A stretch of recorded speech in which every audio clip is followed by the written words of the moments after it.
The camera fades into a softly lit room. A beautiful Muslim woman sits alone, her eyes heavy with a mixture of guilt and sorrow. She looks directly into the lens, as though speaking to someone who might understand. Everyone thinks they know me.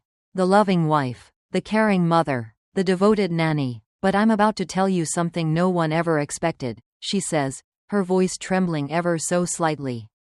Her fingers fidget with the edge of her scarf, the once perfectly arranged fabric now a symbol of the chaos she's been hiding.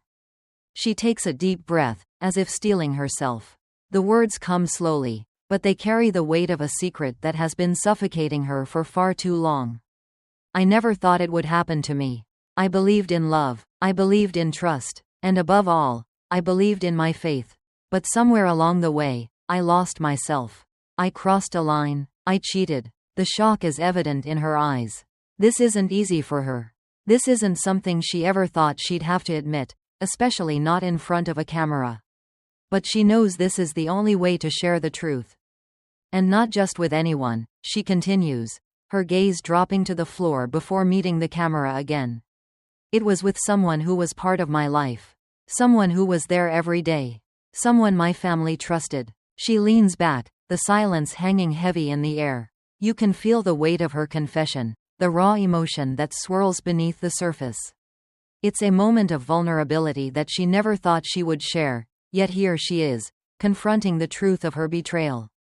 The camera lingers on her face for a moment, capturing the moment of realization that she's about to lose everything she's ever known, her marriage, her family, and the life she had so carefully built. I never expected it to come to this. I thought I could control it, that I could somehow keep this secret locked away. But now I have to face it. The truth will come out. And I need to tell you what happened, she whispers, the words hanging in the air like a dark cloud, before she begins her story. The story starts with a glimpse of a life that seems almost perfect. A beautiful Muslim nanny, a loving husband, and a family that she works for and cares for as though they were her own. Her life, at first glance, is everything she could have ever wanted. She remembers the day she met her husband. It was during a gathering of family and friends, and she was introduced to him as if they were destined to meet. His eyes were kind, his smile genuine, and his soft voice immediately put her at ease. Over time, they built a life together, one filled with laughter, love, and shared dreams. Her husband was her rock. He supported her ambitions, allowed her the space to grow, and was always there when she needed him. They were partners in every sense of the word, from taking care of their home to raising their children. They worked as a team, and that made her feel like she was living a fairy tale. But as with all relationships, the shine of that fairy tale eventually dulled. She began to notice small things. His late nights at work, the way he seemed preoccupied with his phone, the lack of long, meaningful conversations they once shared. She, too, felt the strain of their routine life. But she brushed it off, telling herself that this was just a phase, that it was normal for a marriage to go through ups and downs. Her job as a nanny kept her busy. She worked for a wealthy family who had 2 young children, both of whom she adored. She was more than just their caregiver. She was a constant presence in their lives. They had grown attached to her, and she to them. It was the kind of bond that made her feel like a second mother. Her own children were older by then, and the sense of purpose she found in taking care of these young lives filled the void of a life that, at times, seemed a little empty. But even in the midst of all this love and family, there was a growing sense of unease within her. She started feeling more isolated, more disconnected from her husband. She would lie in bed at night, staring at the ceiling, wondering if he still loved her the way he once did. The emotional distance between them was subtle at first, but it was there, like an invisible wall she couldn't break down. One day, her husband, noticing her growing silence, took her out for dinner. They sat across from each other at a quiet restaurant, the kind that used to be their favorite. But this time, the conversation was strained.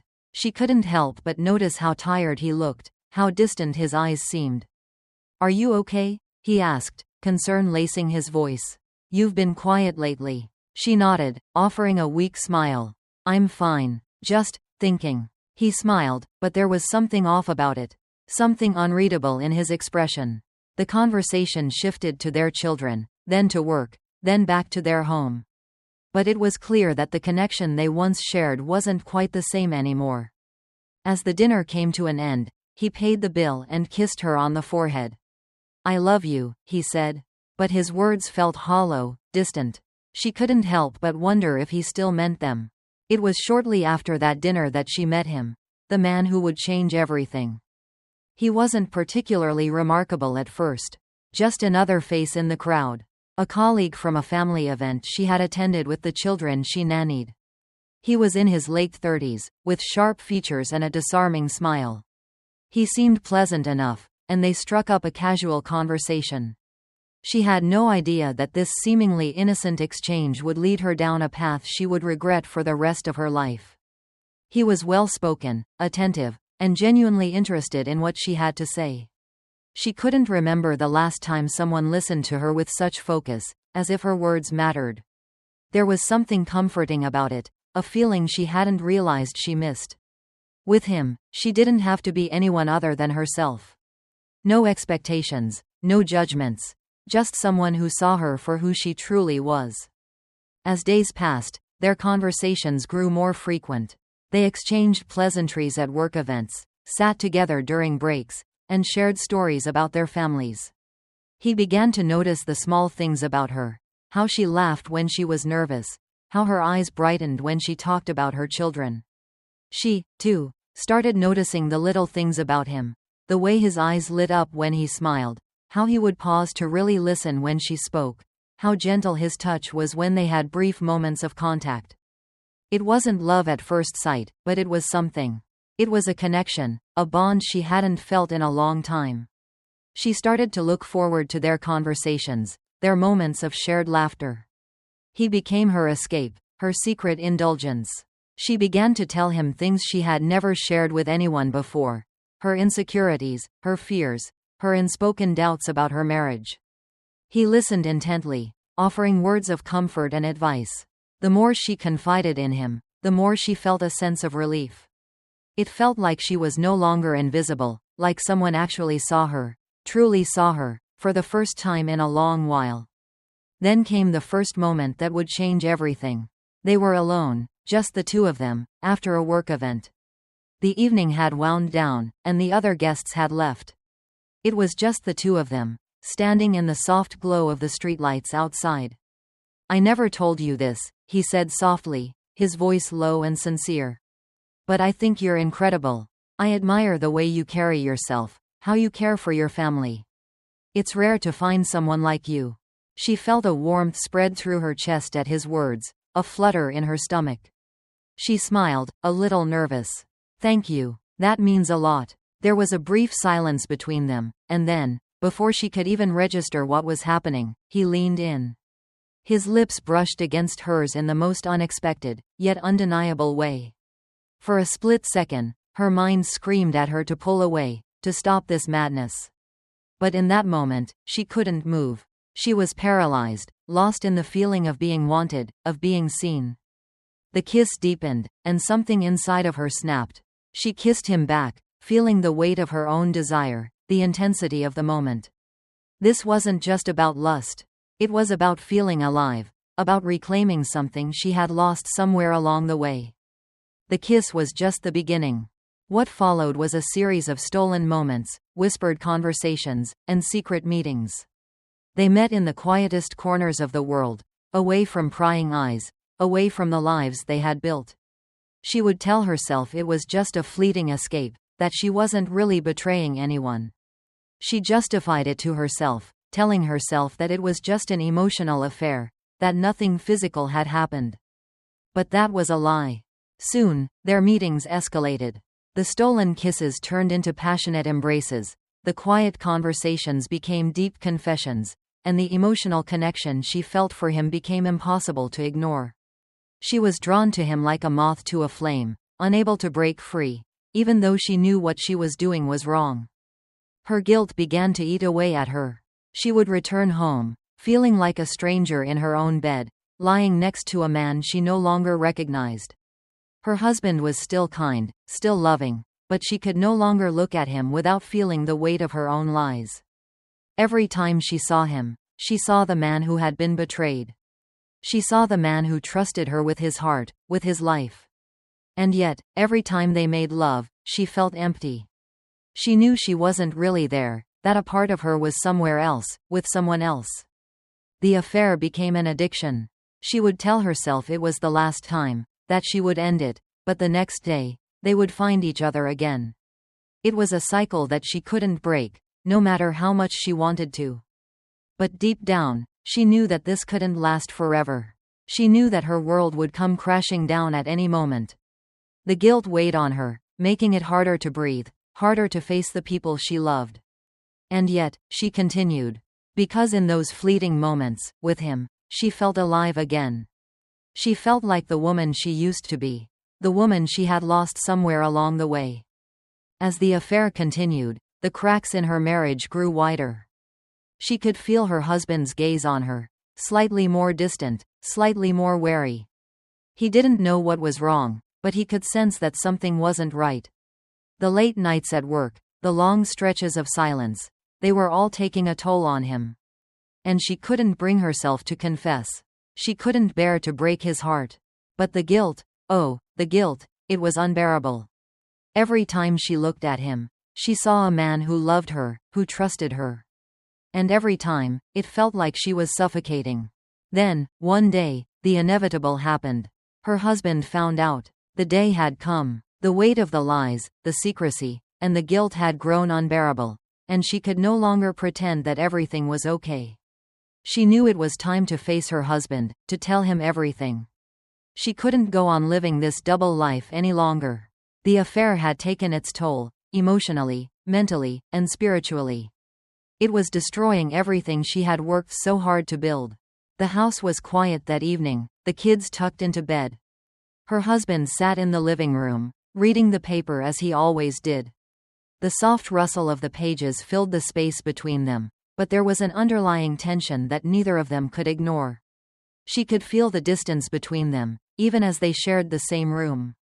Her heart raced as she stood at the doorway, her hand trembling on the edge of the frame. The moment had arrived. "Can we talk?" she asked, her voice barely above a whisper. She was surprised by the shakiness in her own words. Her husband looked up from his paper, his brow furrowing slightly as he saw the unease in her eyes. "Of course, what's on your mind?" He set the paper down and patted the seat next to him. He always made room for her, always tried to understand her, even when she didn't know how to explain herself. She walked over and sat beside him, feeling the weight of what she was about to say pressing down on her chest. Her heart was pounding, and her mind was a whirlwind of thoughts, guilt, fear, shame. She had never felt so exposed, so vulnerable. "There's something I need to tell you," she began, her voice cracking as she looked into his eyes. "Something that I've been hiding from you, something I should have told you a long time ago." He leaned in slightly, his concern growing.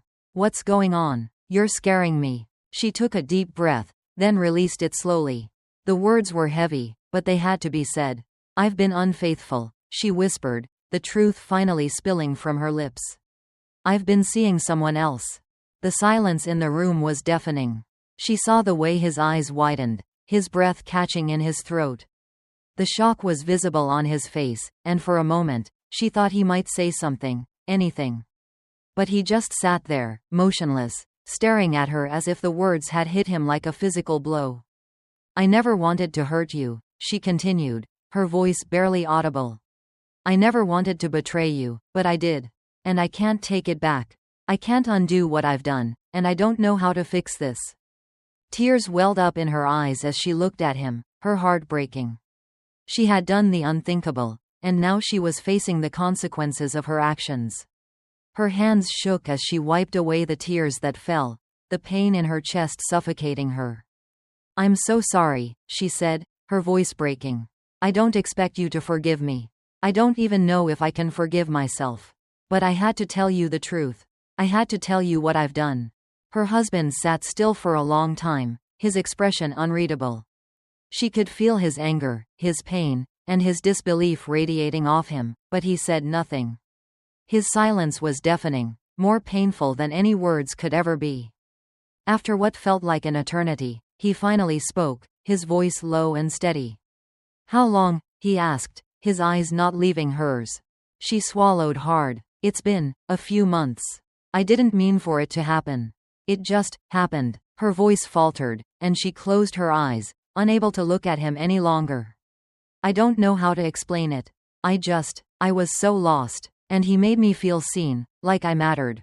Her husband's jaw tightened, and for a moment, he looked like he might break down. But instead, he took a deep breath, trying to regain control. "How could you do this to us?" "To me?" he asked, the hurt and betrayal in his voice cutting through her like a knife. "I trusted you. I loved you. And you." He stopped himself, unable to finish the sentence. He didn't need to. His eyes spoke volumes. In that moment, everything they had shared, every promise they had made, felt like a distant memory. The woman he had trusted, the woman he thought he knew, had betrayed him in the worst possible way. But then, just as the weight of the moment seemed too much to bear, her husband did something unexpected. He stood up, his back turned to her as he took a slow, measured breath. His voice was calm, but there was an edge to it. "I knew," he said, the words hanging in the air like a bombshell. Her heart stopped. "What?" she gasped, completely thrown off by his statement. "You knew? How? Why didn't you say anything?" He turned slowly to face her, his eyes filled with a quiet resolve. "I suspected something was wrong for a while now. You've been distant, closed off. I could feel it, but I didn't want to believe it. I wanted to trust you. I wanted to believe that the woman I married was still there. But I saw the signs. The late nights, the way you'd get lost in thought, the way you'd pull away from me." His voice broke slightly, but he steadied himself. "I wasn't ready to confront you until you were ready to face it yourself. I didn't want to push you, but I couldn't ignore it any longer." She sat there, completely stunned. The room seemed to spin around her. All this time, he had known, had suspected the truth, but had held off from confronting her, waiting for her to come clean. The guilt that had plagued her, the shame that had eaten her alive. He had already been carrying that burden with her, silently. "I never wanted you to find out like this," she whispered, the tears flowing freely now. "I thought I could keep it hidden. I thought I could protect you from the truth." He sighed deeply and shook his head. "You didn't protect me, you protected yourself. And in the end, that's what hurts the most." Her heart shattered as she saw the pain in his eyes. The betrayal wasn't just in her actions, it was in her failure to trust him enough to be honest. She had failed him in every way possible, and now, there was no going back. The emotional impact of the moment was overwhelming for both of them. The foundation of their marriage had cracked, and the trust they had built over the years was now in ruins. They were left in the silence that followed. No more words could undo what had been done. The big reveal wasn't just the confession of her affair. It was the revelation that her husband had known all along, had been waiting for her to admit the truth. And in that moment, everything changed. There was no going back from this, no simple fix. The damage had been done, and now, they both had to reckon with the emotional fallout. The silence between them stretched on, heavy and suffocating. She sat there, her mind racing, her heart aching as she tried to process what had just happened. Her confession had shattered everything, but his revelation, that he had known all along, had cut even deeper. She stared at him, searching for some sign of what would come next. But his face was unreadable, a mask of quiet strength and hidden pain. He stood by the window, looking out into the night, as if the world outside held the answers that neither of them could find inside. "I never wanted this," she whispered, her voice barely audible. "I didn't want to hurt you. I didn't want to lose everything we've built." Her husband didn't respond immediately. Instead, he turned to her, his eyes soft but weary. "You didn't just hurt me," he said quietly. "You hurt yourself too. The woman I knew is gone, and I don't know if she's ever coming back." Her throat tightened as she heard the finality in his words. The pain in his eyes was palpable, the years of trust and love slipping through his fingers like sand. "I don't know who I am anymore," she confessed, her voice trembling. "I don't know how to fix this, how to fix myself." He took a step toward her, but his expression was distant, like he was already a world apart from her. Maybe fixing it isn't the answer, he said slowly. Maybe what's broken can't be put back together, no matter how hard we try. Her heart clenched at his words, but deep down, she knew he was right. The foundation of their marriage had cracked, and though she wanted to repair it, some things couldn't be undone. No amount of apologies, no amount of guilt, could bring back the trust that had been lost. I never thought this would be my life, she whispered, her voice barely more than a breath. I never thought I could betray you. But now I'm not sure how to live with myself. For a moment, there was nothing but the quiet hum of the house around them. The children were asleep upstairs, unaware of the storm that had ripped through their parents' lives. She looked at him, the man she had once loved so deeply, the man she had betrayed in the most unforgivable way. And yet, despite everything, she still loved him, still wanted to fix things, even though she knew it might be impossible. Maybe I need to figure out who I am first, she continued, her voice full of quiet resolve. Before I can even think about trying to fix what's between us. I don't know if we can come back from this, but I need to find myself again. He nodded slowly, his expression softening just a little. I don't know what the future holds for us, he said, his voice heavy. But I know that we both need to figure out who we are, apart, before we can decide what comes next. She nodded, her heart aching but also somehow lighter. She realized that the road ahead wouldn't be easy. There would be no simple answers, no clear path to redemption. But for the first time in a long time, she understood that maybe the first step was not toward fixing their broken marriage, but toward fixing herself. As she stood to leave, she paused for a moment, looking at him one last time. He met her gaze, and for a brief moment, there was a flicker of something between them, a recognition that despite the pain, they were still connected. But it was fragile, delicate, and she knew it would take time, maybe years, before they could rebuild the trust that had been shattered. I don't know what's next, she said softly, her voice barely a whisper. But I have to start with myself. Her husband nodded, turning away as if already lost in thought. Take all the time you need. And with that, she left the room, stepping into the uncertain darkness of the future, unsure of where the road would lead but knowing that the journey ahead would be one of self-discovery, healing, and the painful reality of facing the consequences of her actions.